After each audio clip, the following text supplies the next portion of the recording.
Anggarannya diblokir dan dianggap buang-buang dana. Benarkah proyek IKN bakal mangkrak?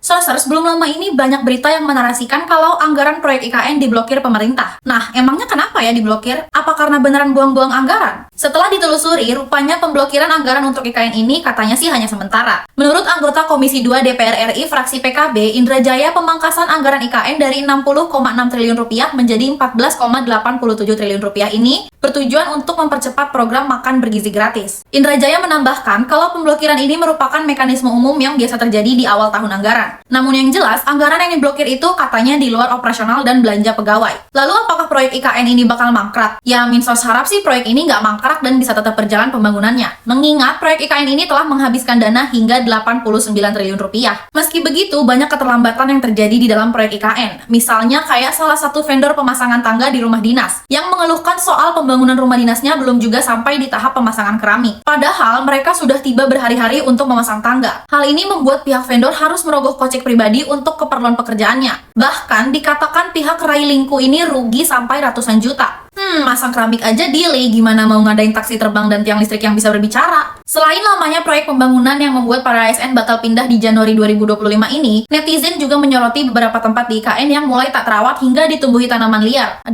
Yang jadi pertanyaan, sebenarnya buat siapa sih pembangunan ibu kota baru ini? Apakah rakyat pernah meminta untuk dibuatkan IKN? Selain beberapa masalah yang tadi, IKN juga bermasalah dengan para investornya. Mantan Presiden Republik Indonesia, Joko Widodo, menyebutkan kalau para investor sudah banyak yang antri. Tapi, investor yang dijanjikan Jokowi tak kunjung datang. Bahkan ada investor yang meninggalkan IKN karena tidak melihat potensi cuan besar di dalamnya. Terkait dengan hal ini, juru bicara OIKN, Troy Panto, menegaskan bahwa proyek ibu kota baru tetap berlanjut dan fokus pada pembangunan ekosistem yudisial, legislatif, dan infrastruktur lainnya. Hal ini juga membantah isu proyek IKN mangkrak dan para pekerjanya dipulangkan akibat anggaran yang diblokir. Menurut sources gimana? Lebih baik proyek IKN dilanjutkan atau berhenti permanen aja?